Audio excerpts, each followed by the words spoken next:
શ્રાદ્ધનું પર્વ હમણાં હાલે છે. એટલે શ્રાદ્ધમાં દર વર્ષે શ્રાદ્ધ 16 દિવસનું આવે. હમણાં અમારે બાજુવાળા ભાભીએ જમવાનું આમંત્રણ આપ્યું મને કે ભાઈ સહપરિવાર એ કે ઘરે જમવા આવવાનું છે, કાલે અમારે દાદીમાનું શ્રાદ્ધ છે. એટલે શ્રાદ્ધના 16 દીમાં 10 દી બહાર જમવાના આમંત્રણમાં નકરી ખીર ને દૂધ પાક ખાઈ ખાઈને અપકે થઈ ગયા. એટલે મેં વળી કહેવાય એવું હતું, કીધા જેવું ઠેકાણું હતું. એટલે ભાભીને કીધું, મેં કીધું ભાભી ખીર દૂધ પાક તો બહુ ખાધા શ્રાદ્ધમાં, અને આમે તે તમારા દાદીમાને તો મેં કીધું પીઝા બહુ ભાવતા, કાંઈક પીઝા ને એવું બધું રાખો ને હરાદમાં. મને કે તમે આવો તો ઘરે.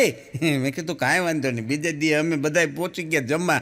તે ભાભીએ પીઝા બનાવેલા, ખરેખર બનાવેલા, હા, ચીઝવાળા, દાળ ભાત શાક રોટલી, એમાં પીઝા હોતે ને પણ બધું જમવા બેઠા ને તે મિક્સરમાં ગ્રાઇન્ડ કરીને આપ્યું વાટકામાં. એ કે લ્યો. મેં કીધું કાં? મને કે બાને દાંત નહોતા ને. પણ બાને દાંત નહોતા, અમારે તો હતા, અમને તો દેવું તું. અઘરા માણસો છે. પણ નમસ્કાર, યુટ્યુબના માધ્યમથી હાસ્યના સુંદર મજાના એક પછી એક અવનવા આલ્બમો ગુજરાતની તમામ હાસ્ય પ્રેમી જનતા આપ સૌ ખૂબ પ્રેમથી સાંભળો છો. ત્યારે સૌ ગુજરાતી હાસ્ય પ્રેમી ભાઈઓ બહેનો માતાઓ વડીલોનું હું આપનો દોસ્ત હાસ્ય કલાકાર ધર્મ વંકાણી હૃદયપૂર્વક સ્વાગત કરું છું, સૌને આવકારું છું. હા, મારો મિત્ર અગો બધા ઓળખો છો. મને એક દી કહેતો હતો, મને કે ભાઈ હું નાનપણમાં એક દી ભાગી ગયો ઘરેથી. મેં કીધું પછી શું થયું? મને કે ભાગ્યો 1-1.5 કિલોમીટર ભાગ્યો. એ કે પછી? મને કે પછી મને યાદ આવ્યું, મને ખબર પછી પડી. મને કે ભાગતા ભાગતા તો ફિલ્મના હીરો જ મોટા થાય, આપણે દવડા નવડા જ રહી. કે પછી હું પાછો વળી ગયો. મેં બધું બહુ સારું ગયું. હા, પિક્ચરમાં નથી આમ નાનો એવો હીરો હોય, નાનપણમાં ભાગી જાય, ભાગતા ભાગતા ઢાંઢાણા, એક બાજુ બેકગ્રાઉન્ડ મ્યુઝિક હાલતું હોય, ભાગતા ભાગતા એ પાછો મોટો થઈ જાય. મેં કીધું આપણે આવું ન થાય ભાઈ, સારું કર્યું પાછો વળી ગયો. હમણાં એક જણાને હેડકી આવતી હતી. બોલો, હેડકી, એટલી બધી હેડકી આવે ને એમ જોર જોરથી આખો ઊંચો હક આવું કરે. મેં કીધું આ શું થયું? મને કોઈક આપણને ભાઈ યાદ કરે પણ પતાવી દેવા હોય એમ યાદ કરે છે. યાદ તો કરે છે ભલા મોડા, બધીમાં ગુંજાય હું ગયો. હા, ખરેખર મજાનું છે. શિક્ષકે હમણાં વર્ગમાં વિદ્યાર્થીને પ્રશ્ન કર્યો. એક ઊભો થાય એટલે છોકરો ઊભો થયો. કે માની લે કે એક ખેતરને 2 જણા ખેડે છે અને એ ખેતર 4 દિવસમાં ખેડાઈ જાય છે, તો એનું એ ખેતર 4 જણા ખેડે તો કેટલા દિવસમાં ખેડાઈ જાય? એટલે વિદ્યાર્થીએ કીધું, સાહેબ કે એનું એ ખેતર આપણે બીજી વાર ખેડવું શું કામ? એકવાર તો ઓલરેડી ખેડાઈ ગયું છે, બીજી વખત તમે ખેડાવો છો શું કામ? એમ અઘરા વિદ્યાર્થીઓ છે. એક વેપારી રોજ મંદિરે જાય ભગવાનના દર્શન કરવા માટે. ને મંદિર માટે બહુ સરસ મજાની નાનકડી એવી વાત મને ગમે આપની સાથે શેર કરું કે મંદિરે જ આવવું હોય ને તો ખાલી 6 મિનિટ થાય. મંદિર મોટાભાગે એટલા નજીક હોય જ્યાં તમે રહેતા હો ત્યાંથી. મંદિરે જવું હોય તો ખાલી 6 મિનિટ થાય, પણ મંદિરે જવું જોઈએ એવો માણસને વિચાર કદાચ 60-60 વર્ષ સુધી નથી આવતા. હા, એટલે વેપારી છે એ રોજ મંદિરે જાય, બહાર ભિક્ષુકો બેઠા હોય એટલે એ ભિક્ષુકને 20 રૂપિયાની નોટ આપતો. ઘણો સમય આ ક્રમ આવેલો અને પછી ઘટના એવી બની કે ઓચિંતાનું એણે 20માંથી 10 રૂપિયા કરી નાખ્યા. ભિખારીને આંચકો તો લાગ્યો પણ લઈ લીધા. ઘણો સમય એનો એ ક્રમ આવેલો. પછી તરત શેઠે 10માંથી 5 કરી નાખ્યા. 5 કર્યા ને એટલે ભિક્ષુકને એમ થયું કે હવે હાથ પૂછી લેવું પડે. એટલે એણે શેઠને 2 હાથ જોડીને કીધું કે શેઠ, ઘણા સમયથી તમે મંદિરે દર્શન કરવા માટે આવો છો, અમને 20 રૂપિયા પહેલાં આપતા હતા, પછી 20માંથી તમે 10 કર્યા, 10માંથી 5. આનું કારણ? અને ત્યારે એ શેઠે એટલું કીધું ભિક્ષુકને કે ભાઈ એમાં એવું હતું કે 20 રૂપિયા આપતો હતો, પણ મારા દીકરાને અમેરિકા કે ભણવા માટે મોકલો, એટલે પછી ખર્ચો વધી જાય ને, 20માંથી 10 કરી નાખ્યા. ઓકે, પછી પણ તમે 10માંથી 5 કર્યા. એનું કારણ એ કે દીકરીને પાછું દિલ્હીમાં મેડિકલ કોલેજમાં એડમિશન મળ્યું, ખર્ચો વધી જાય ને, એટલે 5 કર્યા. એટલે ભિખારીએ પૂછ્યું કે શેઠ એમ નહીં, બીજું બધું બરોબર, તમારે દીકરા દીકરી કેટલા? શેઠે કીધું 4. ભિખારીએ કીધું કે તમારે બધાને અમારે રૂપિયા જ ભણાવવાના છે. કેમ જાણે પેલા દઈ રાખ્યા હોય.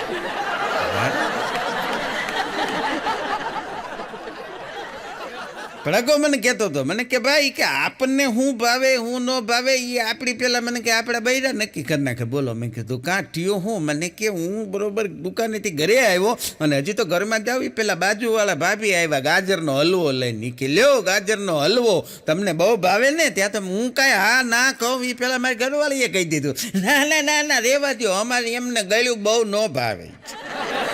એને તો ઘણું ભાવે, મારો વારો જ ન હોય.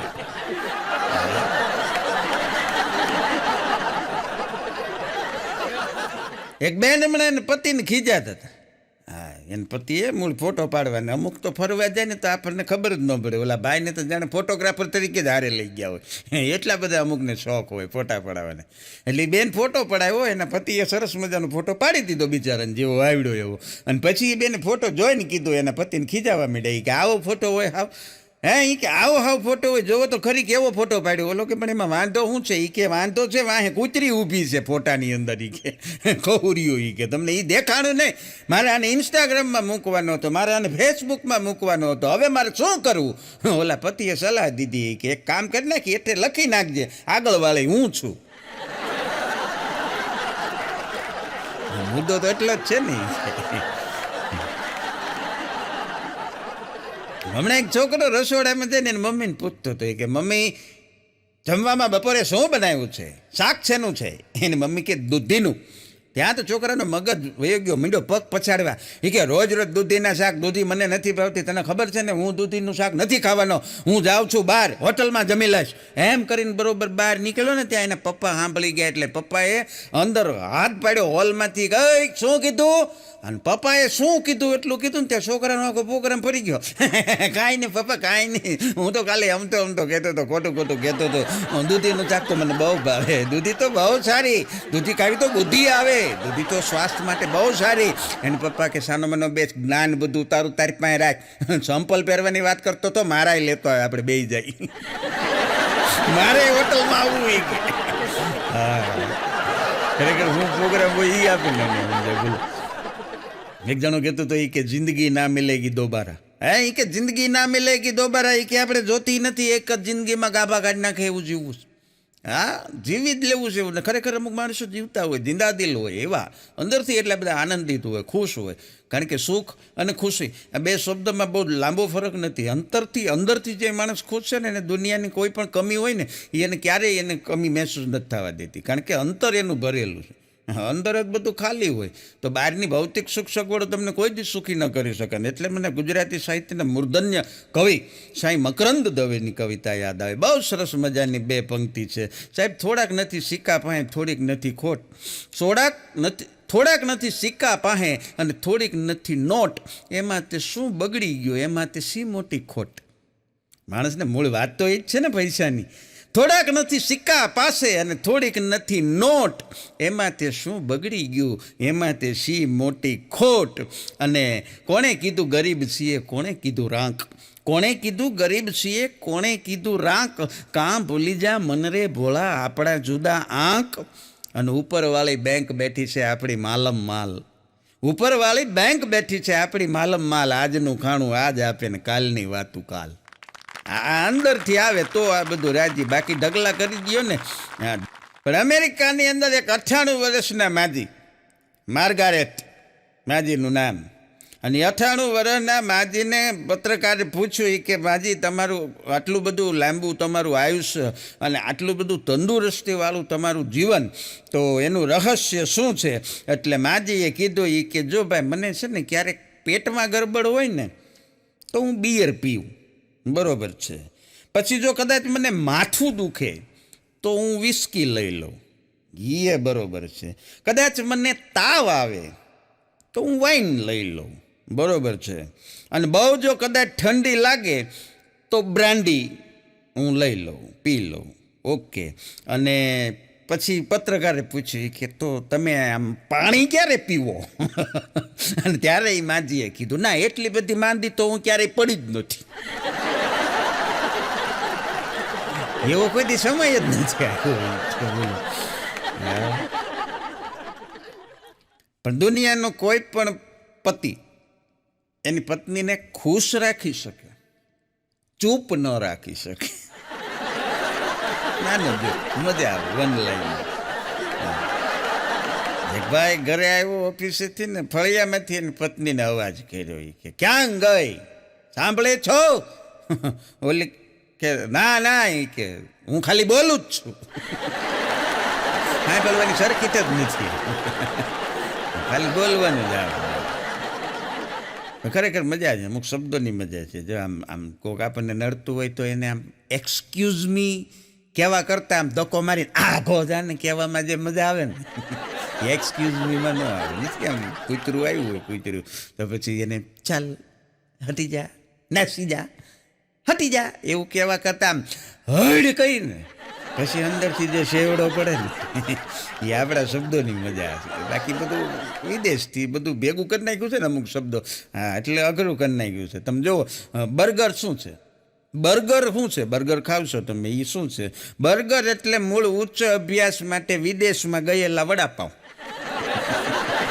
ત્યાંથી ડિગ્રી લઈને આવે એટલે અહીંયા બર્ગર થઈ જાય. પીઝા એટલે શું? તો કે ઉચ્ચ અભ્યાસ માટે વિદેશ ગયેલી આપણી ભાખરી. ફ્રેન્કી ખાધી હોય તો ફ્રેન્કી એટલે શું? તો કે ઉચ્ચ અભ્યાસ માટે અહીંથી વિદેશ ગયેલી શાક રોટલીનું પીંડલું. મૂળ તો ઈ જ ને, રોટલીની અંદર શાક ભરી દેવાનું. હા, અને છેલ્લે મજા આવશે તમને. લોચો એટલે શું? ખાસ સુરતની ફેમસ આઈટમ. લોચો એટલે શું? તો કે અધવચ્ચેથી અભ્યાસ છોડી દીધેલા ખમણ.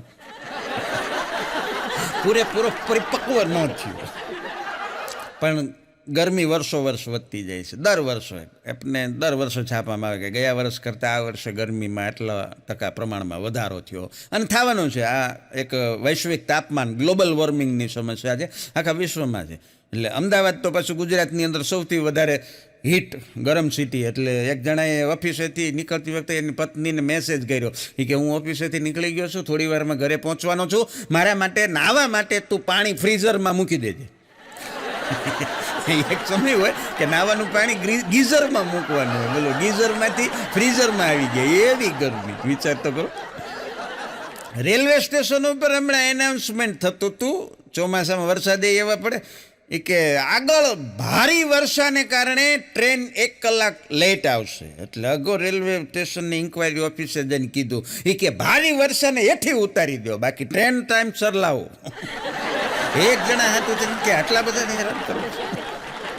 એને એમ કે કોઈ ભારે વરસાદ હશે. ભારે વરસાદનું કાંઈ સમજાણું નહીં. ભાઈ ઘરે રજા હતી તે કપડાં બપડા નાઇટ ડ્રેસમાંથી બદલી અને બહાર જવાની તૈયારી કરતા હતા. એટલે એની ઘરવાળીએ કીધું કે બહાર જાઓ છો?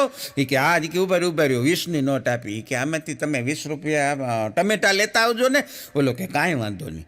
પછી એક ડગલો આગળ મૂક્યું ને ત્યાં બેન કે ઉભા રહ્યો કદાચ કોથમીર ને આદુ મળે ને તો એ થોડુંક લઈ લેજો. બોલો કે કાંઈ વાંધો નહીં.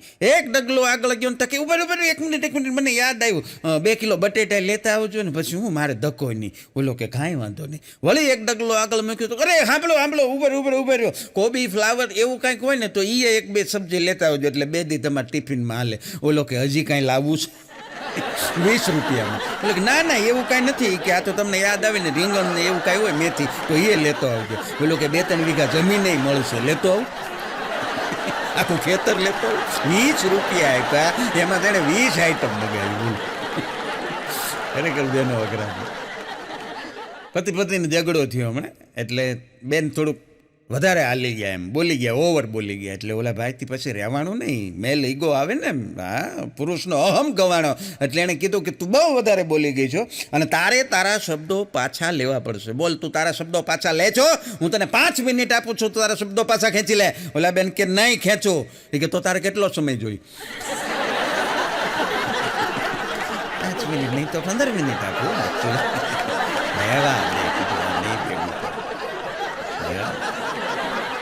ખરેખર સ્ત્રીઓને ધ્યાન રાખવું જોઈએ બોલવામાં. બધા બહેનો એવા નથી હોતા પણ જે બહુ બોલતા હોય. કારણ કે મૌન છે, મૌન એ સ્ત્રીઓનું ઘરેણું છે. મૌન એ સ્ત્રીઓનું ઘરેણું છે, પણ એ ઘરેણું ત્યારે જ પહેરે છે જ્યારે હુએ છે. મૌન એ સ્ત્રીઓનું ઘરેણું છે, પણ એ ઘરેણું ત્યારે જ પહેરે છે જ્યારે એ હુએ છે. જાગે એટલે એ ઘરેણું ઉતારી.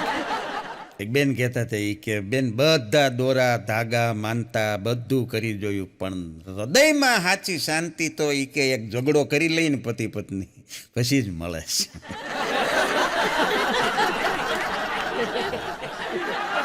નથી એક બેને એના પતિને અવાજ કર્યો ઈ કે ક્યાં ગયા સાંભળો છો ઓલો કે બીજો વિકલ્પ જ ક્યાં છે સાંભળવા સિવાય મારી પાસે બીજો કોઈ રસ્તો જ નથી. એક બેન એક્ટિવા લઈને બહાર ગયા હશે ને રસ્તામાં પોલીસે પકડ્યા અને દંડ થયો એમને પેનલ્ટી થઈ એટલે ઘરે આવીને એના પતિને કીધું કે આજ તો એ કે સિગ્નલ ઉપર મને ટ્રાફિક પોલીસવાળાએ રોકી 500 રૂપિયા દંડ કર્યો લાયસન્સ માટેનું. તો એના પતિને આંચકો લાગ્યો એ કે પણ તારી પાસે લાયસન્સ તો હતું તો તારે બતાવી દેવો જોઈએ ને શું કામ 500 રૂપિયાની પહોંચ પડાવી. અને ત્યારે એ બેને કીધું કે લાયસન્સ તો હતું પણ એમાં ફોટો બહુ સારો નહોતો. તારે ક્યાં ને મોડેલિંગ કરવા જાવ બતાડી દેવું જોઈએ ને 500 દીધા એ મંજૂર. એક બેન એની બેન પણ એને કહેતા હતા કે અમારે ડિવોર્સ થઈ ગયા ને કે હા છૂટાછેડા થઈ ગયા અને ભાગલાય બહુ સરસ રીતે પડી ગયા. તો ઓલી કે કેવી રીતે પડ્યા એ કે કાંઈ નહીં 4 બાળકો હતા 2 બાળકો એણે રાખ્યા 2 બાળકો મેં રાખ્યા. તો ઓલી બેન કણી કે પ્રોપર્ટી એના કેવી રીતે ભાગ પાડ્યા એ કે એને એવી જ રીતે સેમ ટુ સેમ અડધી પ્રોપર્ટી એના વકીલ પાસે અડધી મારા વકીલ પાસે. ટૂંકમાં એની પાસે કાંઈ ન હોય છોકરા સિવાય. એક બેન નહોતા એને પતિને કહેતા હતા કે આજે છે ને હું તમારી પાસે પહેલી વખત કાંઈક માગું છું.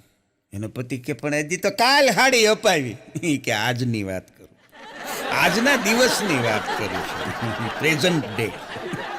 અગો મને કહેતો હતો મને કે ભાઈ મારી ઊંઘથી મને અને ઊંઘને મારાથી એટલો બધો પ્રેમ છે એટલો બધો પ્રેમ છે પણ અમારા ઘરના આ સંબંધને માન્ય નથી રાખતા. ટૂંકમાં હોઈ રહેતો હતો બપોર પણ એણે બહુ સારી ભાષામાં વાત કરી. ચાલો શક કરવાની હદ હોય અમુક ડાઉટ શક કરવાની હદ હોય કારણ કે વેમ છે એનો કોઈ ઔષધ નથી એની કોઈ દવા નથી. થયું એવું ઘટના એવી બની કે પતિ ઓફિસેથી આવે અને બાજુવાળા ભાભી છે એ એના પિયર ગયા હતા એટલે એ ત્યાંથી આવે સોસાયટીના નાકે બે એક હારે ભેગા થઈ ગયા અને પછી બે હારે હાલ્યા આવતા હતા ને પછી ઓળખાણ આજુબાજુના પાડોશી પેલો હગવો પાડોશી નાતે વાતો કરતાં આવતા હતા હસતા આવતા હતા. એટલે આ ભાઈની ઘરવાળી અહીંયા એના દરવાજે ઊભી જોઈ ગઈ અને જોઈને તરત એને તો પગથી માથા સુધી જાળ લાગી જાય. નજીક આવે ને એટલે હળવેકથી પૂછ્યું કે હું તેડવા ગયા હતા કે હું બિચારા નાકે ભેગા થયા એમાં તો આવું કહી દીધું. એક છોકરી હમણાં દુપટ્ટો મોઢા ઉપર બાંધીને ખાલી આંખું જ દેખાય. હા એ એક ફેશન છે ને ખાલી આંખું જ દેખાય એટલો બધો મોઢે દુપટ્ટો બાંધી દીધો આપણને એમ થાય કે લેડીઝ બારવટીયો હાલ્યો દેશ. એ સ્કૂટી ઉપર એવી રીતે દુપટ્ટો બાંધીને આમ નીકળી એટલે એક રોમિયો છાપ થોડોક માણસ એની થોડીક પ્રકૃતિ એવી હોય ને અમુક એણે કીધું કે હા જા રહી હો જાને માન. તો ઓલી છોકરીએ કીધું ઘેરે આવો પછી કહો. છોકરી નથી એની ઘરવાળી જ હતી.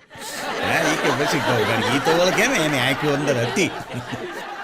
લગ્ન પછી પત્ની તરત 1-2 અઠવાડિયામાં એમ કે હું મારા પપ્પાના ઘરે જાઉં છું પિયર. તો પતિને કયું ગીત યાદ આવે ખબર મેરા ક્યા હોગા અને એ વિચાર આવે જો 2 જ અઠવાડિયામાં પત્ની કે હું પિયર જાઉં છું ત્યારે આવું ગીત યાદ આવે કે સોચો તો જરા મેરા ક્યા હોગા જાણે પહેલેથી હોય એમ.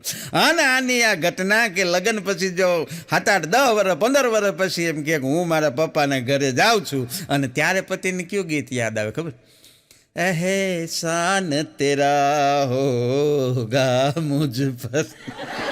થોડાક દી શાંતિ ગીત ફરી જાય સિચ્યુએશન ફરી જાય ને ગીત ફરી જાય.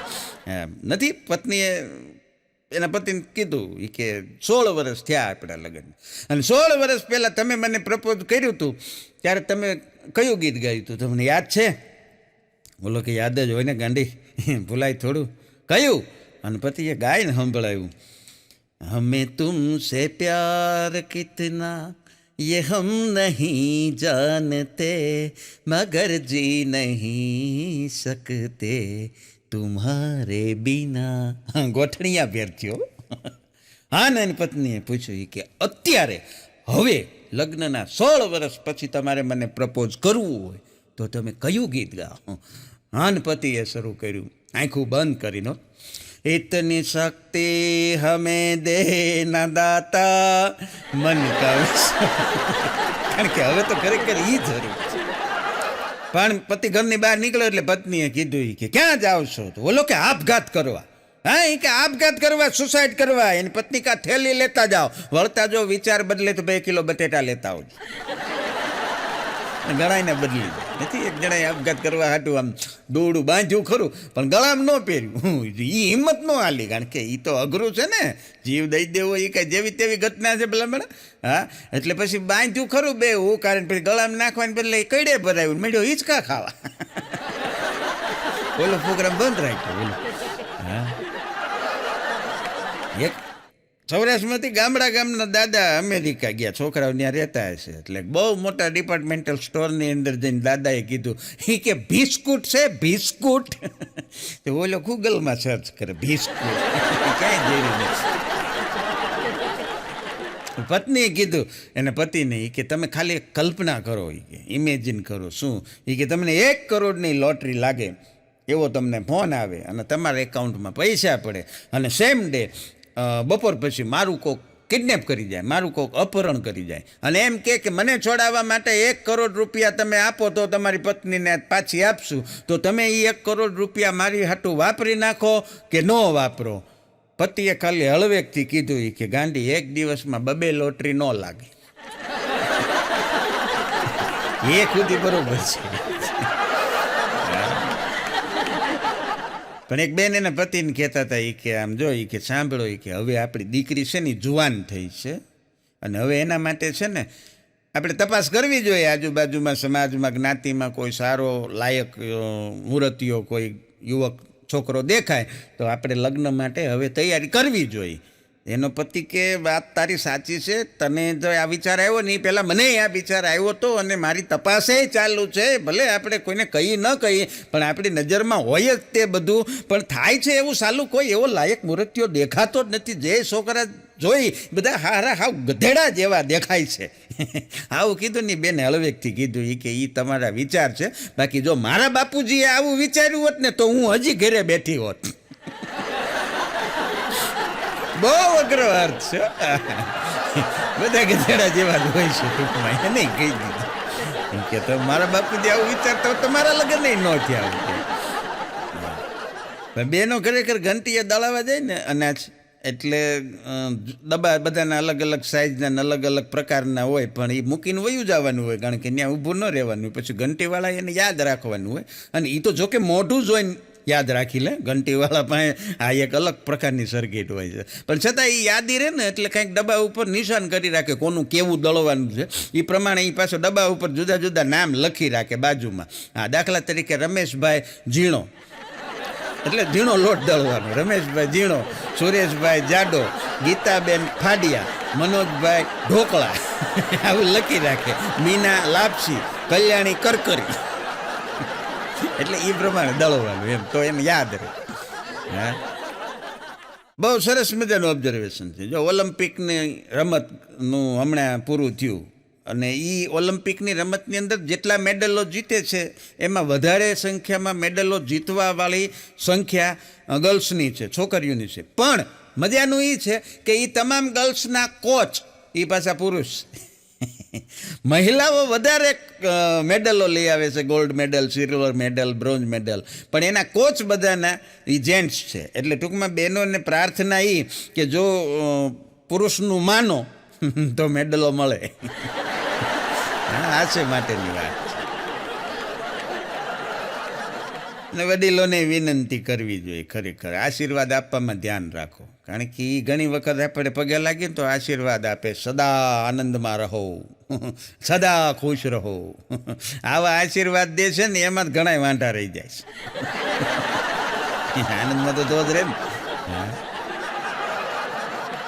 પણ બે પતિ પત્નીનું છૂટાછેડા માટેનું એમણે અરજી કરેલી કોર્ટમાં, એટલે એમનું કાઉન્સેલિંગ ચાલતું હતું કે ભાઈ તમે છૂટાછેડા ન લ્યો તો વધુ સારું. એમ આવી રીતે ઘણા કેસો બારોબાર પતી જતા હોય, એટલે એમનું કાઉન્સેલિંગ ચાલતું હતું. એટલે કાઉન્સેલરે પૂછ્યું કે તમારે કે છૂટાછેડા શું કામ લેવા છે? એટલે બે જણાએ કીધું કે એ હવે નથી ભેગું થાય એમ, તમે છૂટાછેડા આપી દો. એટલે ઓલા કાઉન્સેલરે પૂછ્યું કે પણ તમને છૂટાછેડાની એટલી બધી ઉતાવળ હોય તો તમારે લગ્ન જ શું કામ કરવા જોઈએ? પતિને પૂછ્યું. એટલે પતિએ કીધું કે મને લગ્ન કરવાની મસ્તી ચડી હતી. પછી ઓલા બેનને પૂછ્યું કે તમે? કે આપણે કોકની મસ્તી ઉતારવી હતી. એટલે હવે બેન છૂટું પડી ગયું. પણ ખરેખર તમારી જિંદગીમાં શું ચાલી રહ્યું છે એ તમને જ્યારે ન સમજાય, ઘણી વખત માણસોને લાઈફમાં આવો પીરિયડ આવે, તમારી જિંદગીમાં શું ચાલી રહ્યું છે એ તમને જ્યારે ન સમજાય ત્યારે તમારે પાડોશીને મળી લેવું, કારણ કે તમારી કરતાં એને વધારે ખબર હોય. તમે ક્યાં જાઓ છો, ક્યારે આવો છો, શું કરો છો, એને વધારે ખબર હોય. હા, ભૂરો હમણાં એની પત્નીને લઈને હોટલમાં ગયો જમવા માટે, એટલે હજી તો ટેબલ ઉપર બેઠા ને એટલે વેઇટરે પૂછ્યું કે મેડમ તમે શું લેશો? ઓલી તીખી તીખી ભાખરી આવે ને એ લાય. ઓલો કે તું ભાઈ અહીંયા નહીં કે પીઝા લઈ આય. મળે નામ નતું. હા, પતિ પત્ની બે બેઠા હતા સાંજે, એટલે પત્નીએ પતિને ફરિયાદ કરી કે તમે ઓફિસે જાઓ ને પછી કામમાં એટલા બધા ગળાડૂબ થઈ જાઓ, અમને તો હાવ ભૂલી જાઓ. એ કે અમને હાવ ભૂલી જાઓ. જો મારી બેનપણી છે ને ચંપા, એના પતિ છે એ ઓફિસે જાય પણ સવારથી સાંજ સુધીમાં, સવારે 9 વાગ્યાથી સાંજે 6 વાગ્યા સુધીમાં ઓફિસમાં હોય, પણ એના દિવસ દરમિયાન એની પત્નીને ચંપાને મારી બેનપણીને દિવસમાં 3 થી 4 વાર ફોન કરીને ખબર અંતર પૂછી લે, કેમ છો ને શું કરે છો. તમે તો અમે ગયા એટલે અમને હાવ ભૂલી જાઓ, કોઈ દી ફોન ન કરો, તમે આવું કેમ નથી કરતા? ત્યારે ઓલાએ કીધું કે પણ મારી પાસે ચંપાનો નંબર નથી. એને ફોન કરવો નથી કીધી કે અમને ફોન કરો. એ વાત છે. એક જણો ફેસબુકની ઉપર દાજ ઉતારતો હતો કે આ ફેસબુક વાળાની કે બોલો કાંઈ ધંધો જ નથી, કે ગમે એનો જન્મદિવસ હોય ને તો આપણને નોટિફિકેશન મોકલી દે, કાલે આનો બર્થડે છે ને પમદી આનો બર્થડે છે ને આજ આનો બર્થડે છે ને. મારે કેમ જાણે કે કેક બનાવવાનો ધંધો હોય? તને કોણ કહે છે તું કેક બનાવી? હા, પણ અમુકને નક્કી જ કર્યું હોય કે હેરાન જ કરવાથી એમ બાંધવું જ છે, એને કારણ ગોતવાની કંઈ જરૂર નથી. ચોમાસામાં એક જણો ઘરે આવ્યો ને છત્રી લઈને, સ્વાભાવિક છે વરસાદ આવતો હતો, તો એની પત્ની ખીજાણી કે જો ના પાડી હતી તો છત્રી પલાળીને આવ્યા ને, છત્રીને હું બેગમાં મૂકીને લાવી. કારણ જોઈ ઝઘડો કરવાનો છે એમ. હા, ખરેખર બેનો જેટલી વાર પ્રોફાઇલ સિલેક્ટ કરવામાં જેટલો સમય લગાડે ને, જેટલી વાર પોતાનો ફોટો પ્રોફાઇલ સિલેક્ટ કરવામાં સમય લગાડે ને, એટલી વારમાં પુરુષ બીજી 20 પ્રોફાઇલમાં નાઇસ ડીપી લખીને પાછો આવતો રહે. આ એક કળા. પુરુષને તકલીફ એ છે કે એનો જન્મ એક લેડીઝ વોર્ડમાં થાય છે, ગાયનેક હોસ્પિટલમાં.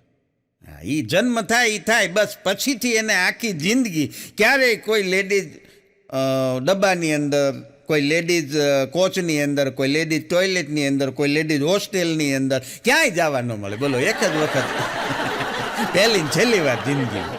હા, જુદી જુદી લાઈનો જુદી જુદી હોય, બહેનોની લાઈનો જુદી, ભાઈઓની લાઈનો જુદી, બેસવાનું જુદું જુદું, બહેનોએ આ બાજુ બેસવાનું, ભાઈઓએ આ બાજુ.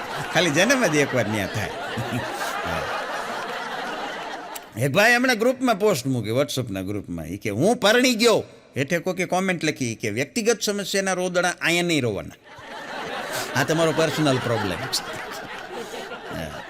એક જણો પેરાશૂટ ખરીદવા માટે ગયો, પેરાશૂટ સાંભળજો મજા આવશે. પેરાશૂટ ખરીદવા ગયો ને પછી એને પેરાશૂટ લઈ લીધું, કિંમત બીમત ચૂક. પછી ઓલાને કીધું કે ભાઈ આની ગેરંટી શું? કે માનો કે હું ચાલુ પ્લેનમાંથી નીચે કૂદી જતો અને કદાચ પેરાશૂટ ન ખુલે તો મારે શું કરવાનું? દુકાનવાળા કે બોસ આવી જવાનું, આપણી દુકાને મૂંઝાવાનું નહીં, બિલકુલ ન ખુલે તો બદલાવી દેવાનું.